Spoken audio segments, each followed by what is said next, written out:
नमस्कार दोस्तों, एक बार फिर आप सभी का स्पिरिचुअल ग्रेस चैनल में बहुत बहुत स्वागत है। दोस्तों, अगर आप अपने जीवन में कुछ नया सीखने की चाह रखते हैं तो चैनल को सब्सक्राइब जरूर कर ले। श्री शिवाय नमस्तुभ्यं, हर हर महादेव, ओम श्री गणेशाय नमः। दोस्तों, 28 सितंबर 2023 को गणपति विसर्जन के दिन एक बहुत ही दिव्य और दुर्लभ संयोग बन रहा है। दोस्तों, इस दिन अनंत चतुर्दशी होने के साथ साथ धन, लक्ष्मी योग, कुबेर योग और अमृत सिद्धि योग का निर्माण हो रहा है। इसीलिए ये दिन इच्छा पूर्ति के लिए बेहद ही खास माना जा रहा है। दोस्तों, आज हम बात करेंगे गणपति विसर्जन के बारे में। गणपति जी जो कि 10 दिन के लिए आपके घर में पधारे हैं, उनका आपको किस तरह से विसर्जन करना चाहिए, उनकी चौकी आप किस तरह से हटाएंगे, नारियल का क्या करना है, पूजन सामग्री जो आप रखते हैं उसका क्या करना है, प्रसाद का क्या करना है। कुछ लोग गणपति जी को कुछ वस्त्र समर्पित करते हैं, तो उन वस्त्रों का क्या करना है और इस दिन कौन से उपाय हैं जिनको करने मात्र से आपको शुभ फलों की प्राप्ति होगी। दोस्तों, ये उपाय बेहद ही आसान है। अगर इस दिन आप इन्हें कर लेते हैं तो आपकी किस्मत चमक जाएगी। तो दोस्तों, यह समस्त जानकारी आपको इस वीडियो के माध्यम से मिलेगी, तो वीडियो को ध्यान से पूरा जरूर देखिएगा, जिससे कि आपको बहुत ज्यादा लाभ मिलेगा। और अगर आप भी अपने जीवन में गणपति की कृपा पाना चाहते हैं तो इस वीडियो को लाइक करके कमेंट में गणपति बप्पा मोरया लिखना ना भूले। दोस्तों, पंचांग के अनुसार 28 सितंबर को अनंत चतुर्दशी वाले दिन गणपति विसर्जन के लिए 3 मुहूर्त है। इस दिन सुबह 6:16 से 7:40 तक, सुबह 10:42 से दोपहर 6:10 तक और शाम 4:41 से रात 9:10 तक विसर्जन का मुहूर्त है।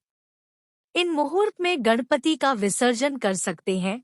दोस्तों, जैसा कि आप सभी जानते हैं, गणेश चतुर्थी से अगले 10 दिन यानी अनंत चतुर्थी आने तक हम सब अपने घर में गणेश जी को लेकर आते हैं, उनकी स्थापना करते हैं और संपूर्ण भक्तिभाव श्रद्धा से उनका पूजन करते हैं, उन्हें प्रसन्न करने का हर एक प्रयास करते हैं। कई जगहों पर गणेश उत्सव ढेर दिन, 3 दिन, 5 दिन, 7 दिन इस तरह से मनाया जाता है। जब भी भगवान गणेश जी की हम स्थापना करते हैं, उसके बाद हमें उनका विसर्जन भी करना होता है, यानी हम गणेश जी की मूर्ति को विसर्जित भी करते हैं। तो उसकी सही विधि क्या होनी चाहिए, वह ध्यान से जान लीजिए। देखिए, शास्त्रों के अनुसार विसर्जन वाले दिन आपको क्या क्या चीज करनी चाहिए। आपको भगवान गणेश, जिनकी आपने स्थापना करी है, विधि विधान से उनकी पूजा अर्चना करनी चाहिए। सबसे पहली बात, एक चीज का ध्यान रखिएगा।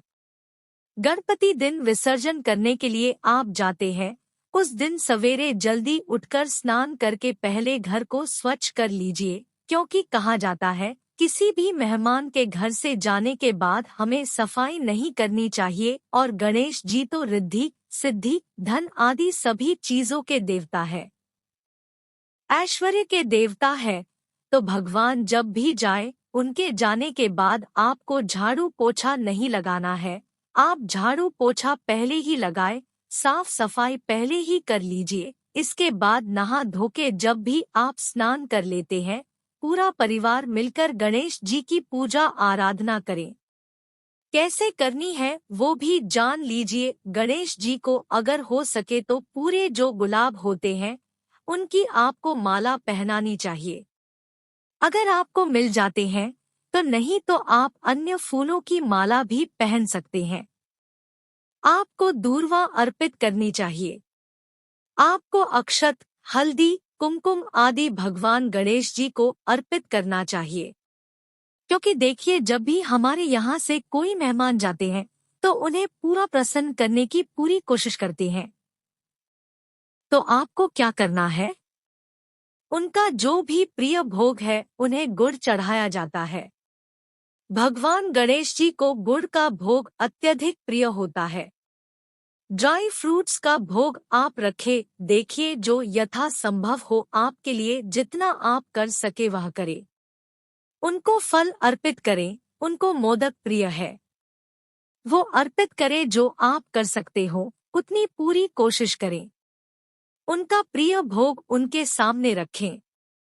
पानी, बताशा, लौंग, सुपारी वगैरह अर्पित कर सकते हैं। इसके बाद हमें भगवान की घी का दीपक जलाकर, धूप दीप जलाकर आरती करनी चाहिए। ओम गण गणपति नम आपको उस दिन जाप भी करना चाहिए। बहुत ही शुभ माना जाता है और यदि आपके लिए संभव हो तो एक छोटा सा हवन आपको आज के दिन विशेष रूप से कर लेना चाहिए। हवन किस तरह से किया जाना है आपको पता ही होगा। मिट्टी का या तांबे का पत्र लेकर उस पर आप कांडा जलाकर रख लीजिए। उस पर आप चाहे तो ओम गण गणपत्ये नम स्वाहा करके 11 आहुति दे सकते हैं। आप गणपति जी के लिए एक छोटा सा इस तरह से हवन कर सकते हैं। इसके पश्चात जब आपकी पूजा पाठ आराधना हो जाती है, इसके बाद आपको करनी है विसर्जन की तैयारी। अब विसर्जन की तैयारी किस तरह करेंगे वह भी ध्यान से समझिएगा। कुछ लोग चौकी पर ही गणेश जी की स्थापना करते हैं, तो कुछ लोग बिना चौकी के भी लाल कपड़ा बिछाकर उस पर अक्षत रखकर स्थापना कर देते। कई बार जब हम मंदिर में स्थापना करते हैं तो हम अलग से चौकी नहीं रखते हैं, तो क्या करना है? जिन लोगों ने अलग से चौकी नहीं रखी है उन्हें एक चौकी लेनी है। इस चौकी के ऊपर आपको थोड़ा सा गंगाजल छिड़क कर उसे पवित्र कर लेना है। इसके बाद कुमकुम सिंदूर ले लीजिए, सिंदूर ले लीजिए, उससे स्वस्तिक का निशाना बनाएं।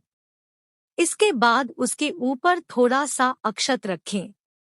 अक्षत के बाद लाल, पीला जो भी आपके पास वस्त्र है उस वस्त्र को उसके ऊपर बिछा दीजिए। जिन लोगों ने चौकी रखी हुई है उन्हें डायरेक्ट चौकी उठाना है, उन्हें यह सारी चीज नहीं करनी है। जिन लोगों ने चौकी नहीं रखी है उनके लिए बता रहे हैं। लाल या पीला वस्त्र बिछाने के बाद फिर गणेश जी की मूर्ति को उठाकर आपको उस पाटले के ऊपर रख देना है। अब आपको इसके पश्चात एक कपड़े में थोड़े से जो भी आपने भोग अर्पित किया था वह भोग उठाकर उस कपड़े में रखे, दक्षिणा रखे, क्योंकि किसी भी मेहमान को जब भी हम विदा करते हैं उन्हें खाली हाथ हम विदा नहीं करते हैं, तो गणेश जी के लिए भी आपको थोड़ा सा भोग रखना है। रास्ते के लिए और उनके लिए दक्षिणा रखनी है, क्योंकि जब वह अपने लोगों को जाएंगे तब उन्हें किसी भी प्रकार की परेशानी ना हो, तो इस तरह से आपको अपने गणेश जी को विदा करना है। उसके बाद जब आप अपने गणेश जी को लेकर जाएंगे तो आपको पार्टी समेत जिस पर आपने स्थापना करी है, जिस पर अपने दक्षिणा वगैरह रखा है, इस तरह से आपको लेकर जाना है। जब लेकर जाएंगे एक बार पूरा परिवार उनके दर्शन करेंगे। इसके पश्चात आपको उनसे प्रार्थना करनी है कि प्रभु 10 दिन तक आप हमारे घर में आकर रहे, हमारी सेवा भाव में, हमारी भक्ति में कोई कमी रह गई हो, आपको प्रसन्न करने में कोई कमी रह गई हो तो क्षमा करिएगा। तो क्षमा याचना, भूल चूक के लिए आपको माफी जरूर मांग लेनी है, क्योंकि देखिए हम भगवान को प्रसन्न करने का प्रयास जरूर करते हैं, परंतु कई बार हमसे कुछ भूल चूक काम ज्यादा हो ही जाता है। इस तरह से आपको उनसे क्षमा याचना मांगनी है। फिर अपने गणेश जी को लेकर जाए। सम्मान पूर्वक कभी भी एकदम से ऊपर से जल में प्रवाह ना करे। धीरे से जल में उतरकर आपको अपने हाथों द्वारा खुद से ही प्रवाह करना चाहिए, खुद से ही विसर्जन करना चाहिए। और आप एक चीज का विशेष ध्यान रखिएगा, यदि आपके घर में आपने इको फ्रेंडली गणेश रखे हैं तो एक साफ सुथरे बर्तन में पानी भर लीजिएगा।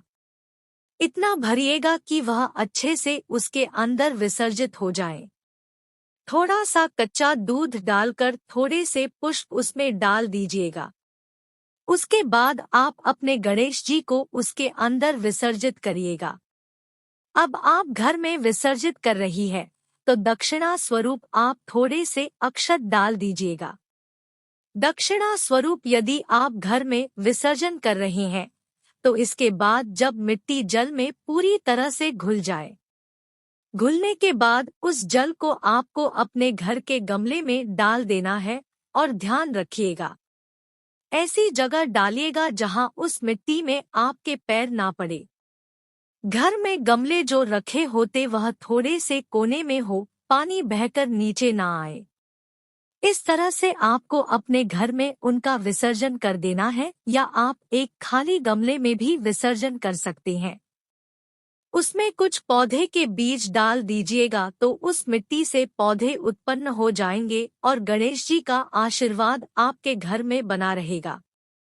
अब एक चीज का ध्यान रखिएगा, जो चीज है जो आपने मंदिर में रखी थी, चौकी पर रखी थी, जैसे कि आपने रखा था, कलश स्थापना कराई थी, आपने गणेश जी को अपने वस्त्र पहनाए थे तो वह वस्त्र उनका आशीर्वाद स्वरूप माने जाते हैं, तो यह गलती भूल से भी मत करिएगा। जब आप गणेश जी के विसर्जन के लिए जाए तो हम क्या करते हैं, लाल कपड़े को भी ले जाते हैं, हम नारियल का भी विसर्जन कर देते हैं, हम सुपारी दुर्वा का भी विसर्जन कर देते हैं, तो यहाँ आपको भूल से भी नहीं करना है। आपको क्या करना है, जो नारियल है उसको तोड़कर उसका जल निकाल लीजिएगा, फिर नारियल तोड़कर प्रसाद स्वरूप बच्चों में बांट दीजिए। आपके घर में आसपास मोहल्ले में बांट सकते हैं। फल वगैरह रखे हैं, आपने भोग रखा है, उसे भी बांट दीजिएगा। जो कलश के अंदर जल है उस जल को पूरे घर में छिड़क कर बचा हुआ जल आप किसी भी गमले या क्यारी में डाल दीजिएगा। उसमें आम के पत्ते लगाएं, आपने तो वह आप विसर्जन के लिए डाल सकते हैं। उसके पत्तों को और इसके पश्चात जो दुर्वा है आप रोज दूर्वा चढ़ाते हैं गणेश जी को, तो वो सूख जाती है, तो उसमें से थोड़ी सी दूर्वा लेकर, और कुछ लोग सुपारी की स्थापना भी गणेश जी के साथ में करते हैं, तो उस सुपारी का आपको विसर्जन नहीं करना है। वह सुपारी गणेश जी का प्रतीक ही मानी जाती है, तो उसे लाल या पीले कपड़े में लपेटकर थोड़ी सी दूर्वा लेकर उसे आप अपने धन संग्रह के पास रखिएगा। बहुत शुभ माना जाता है, क्योंकि भगवान गणेश जी बुद्धि आदि के देवता माने जाते हैं, सुख समृद्धि के देवता माने जाते हैं, तो इसको आप अपनी तिजोरी में रखेंगे। आपने दक्षिणा रखी थी तो को सुपारी, दूर्वा को और इन तीनों चीजों को बांधकर आप अपनी तिजोरी में रख देंगे, और अक्षत यदि आपने बहुत सारे कलश के नीचे रखे हैं तो अक्षत को लेकर दूध में खीर बनाकर प्रसाद स्वरूप बांट सकते हैं। उन्हें अपने घर के अनाज में मत मिलाएगा, क्योंकि अनाज जब हम मिला देते हैं तो प्याज लहसुन का कई बार हमारे यहाँ भोजन बनता है, कई बार नहीं बनता, तो इस तरह से आपको जो चावल है उसकी खीर बना लेनी है, पूरे घर में प्रसाद स्वरूप बांट देनी है। इसके पश्चात वहां पर और भी जो आपके पटरी पर लाल कपड़ा है, चौकी वगैरह है, उन्हें आप वापस से धोकर स्वच्छ करके अपने घर में रख सकते हैं। तो इस तरह जो भी आपने गणेश जी के लिए रखा है उनका विसर्जन आपको नहीं करना है, वह आशीर्वाद स्वरूप आपके घर में ही चीजें रखी जाएगी। अब दूसरी चीज, कई बार हम पूजा में अच्छी क्वांटिटी में भरकर, कटोरी में भरकर हम हल्दी, अबीर, गुलाल ये सारी चीज रखते हैं, तो 10 दिन तक रखी हुई चीज बहुत ही विशेष लाभ आपको देती है, क्योंकि उसमें गणेश जी का संपूर्ण आशीर्वाद समाया होता है। तो जो सिंदूर आपने रखा है, जब भी कोई विशेष आयोजन हो, आप किसी शुभ कार्य के लिए जा रहे हो, उसका तिलक आपको विशेष रूप से करना चाहिए, या कोई विशेष त्योहार है तो महिलाएं मांग भरने के लिए सिंदूर का प्रयोग कर सकती हैं, तो सिंदूर का आप इस तरह से प्रयोग कर सकते हैं, हल्दी का प्रयोग कर सकते हैं। तो यही थी आज की जानकारी कि गणेश जी की स्थापना के बाद विसर्जन आपको किस तरह करना है और चढ़ाई हुई वस्तुओं को किस तरह से आपको उपयोग करना है, उनको आपको संग्रहित करके रखना है। दोस्तों, गणेश विसर्जन की कथा के पीछे एक दिलचस्प कहानी है। ऐसा माना जाता है कि त्योहार के आखिरी दिन भगवान गणेश अपने माता पिता भगवान भोलेनाथ और देवी पार्वती के साथ कैलाश पर्वत पर लौटते हैं। गणेश चतुर्थी का उत्सव जन्म, जीवन और मृत्यु के चक्र के महत्व को भी दर्शाता है, जिन्हें नई शुरुआत के भगवान के रूप में भी जाना जाता है, वहीं बाधाओं के निवारण के रूप में भी पूजा जाता है। ऐसा माना जाता है कि जब गणेश जी की मूर्ति को विसर्जन के लिए बाहर ले जाया जाता है, तो वह अपने साथ घर की विभिन्न बाधाओं को भी दूर कर देती है और विसर्जन के साथ साथ इन बाधाओं का भी नाश होता है। हर साल लोग बड़ी बेसब्री से गणेश चतुर्थी के त्योहार का इंतजार करते हैं और हमेशा की तरह हम यह भी आशा करते हैं कि इस वर्ष भी विघ्नहर्ता अपने आशीर्वाद को हम पर बरसाएंगे और हमारे जीवन के सभी संघर्षों को मिटा देंगे। पौराणिक मान्यताओं के अनुसार यह भी माना जाता है कि श्री वेदव्यास जी ने गणपति जी जब महाभारत की कथा सुनानी शुरू की थी, तभी से गणेश चतुर्थी का आरंभ हो गया था। कहानी सुनाने के दौरान व्यास जी आंख बंद करके गणेश जी को लगातार 10 दिनों तक कथा सुनाते रहे और गणपति जी लगातार 10 दिनों तक लिखते रहे।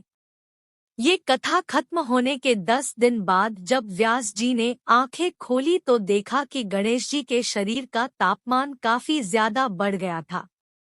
ऐसे में व्यास जी ने गणेश जी के शरीर को ठंडा करने के लिए जल में डुबकी लगाना शुरू कर दी।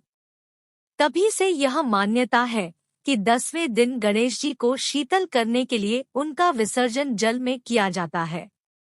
इस प्रकार गणपति विसर्जन का आयोजन करना आवश्यक और महत्वपूर्ण माना गया है। गणपति विसर्जन करने के बाद गणपति जी के भक्त अगले वर्ष उनके स्वागत के लिए उनका इंतजार करते हैं।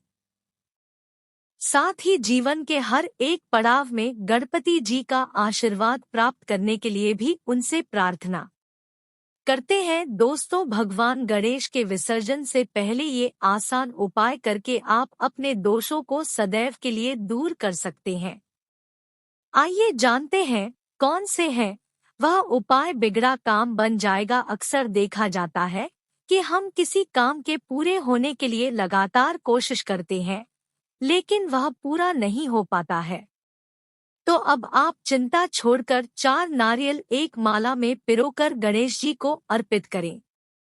आपका काम बन जाएगा। परीक्षा में असफलता। अगर आप परीक्षा में बार बार असफल हो रहे हैं, क्या आप नौकरी के लिए इंटरव्यू में असफल हो रहे हैं, तो कच्चे सूत में 7 गांठ लगाकर जय गणेश मंत्र का जाप करें और उस सूत को पर्स में रखें।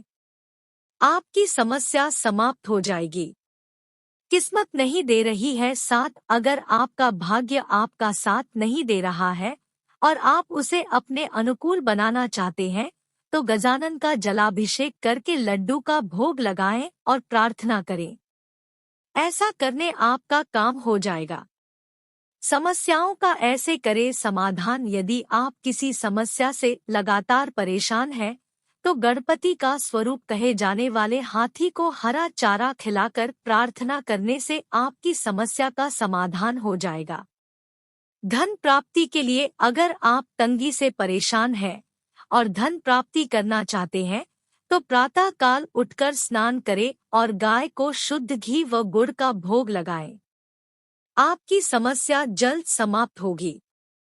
अगर आता है ज्यादा गुस्सा, अगर आपकी गुस्सैल प्रवृत्ति से आपको कई कठिनाइयों का सामना करना पड़ता है, तो आप लाल रंग का फूल 7 दिनों तक भगवान गणेश को चढ़ाएं। आपका क्रोध खत्म हो जाएगा। तुतलाहट दूर करता है। ये उपाय कभी कभी देखा जाता है कि आपका बच्चा बचपन से ही वाणी दोष से ग्रसित होता है। यदि आप उसकी वाणी से तुतलाहट खत्म करना चाहते हैं तो केले की एक माला बनाकर भगवान गणेश को चढ़ाएं। ऐसा करने से वाणी दोष से मुक्ति मिलती है।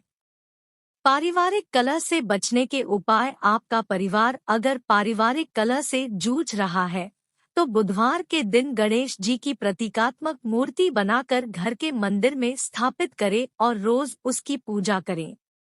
ऐसा करने से सुख बना रहता है। घर के मुख्य दरवाजे के पास गणेश जी की मूर्ति की स्थापना करने से घर में सुख और समृद्धि बनी रहती है। आशा है कि आज की इस प्रस्तुति में बताई गई जानकारी आपको अच्छे से समझ आ गई होगी। स्पिरिचुअल ग्रेस में जितने भी भाई बहन मेरी आवाज पहली बार सुन रहे हैं, चैनल को सब्सक्राइब करिएगा और हाँ, वीडियो को लाइक जरूर किया करिएगा। दोस्तों, मिलते हैं एक और ज्ञानवर्धक वीडियो के साथ। ओम नमः शिवाय, जय महाकाल। धन्यवाद दोस्तों।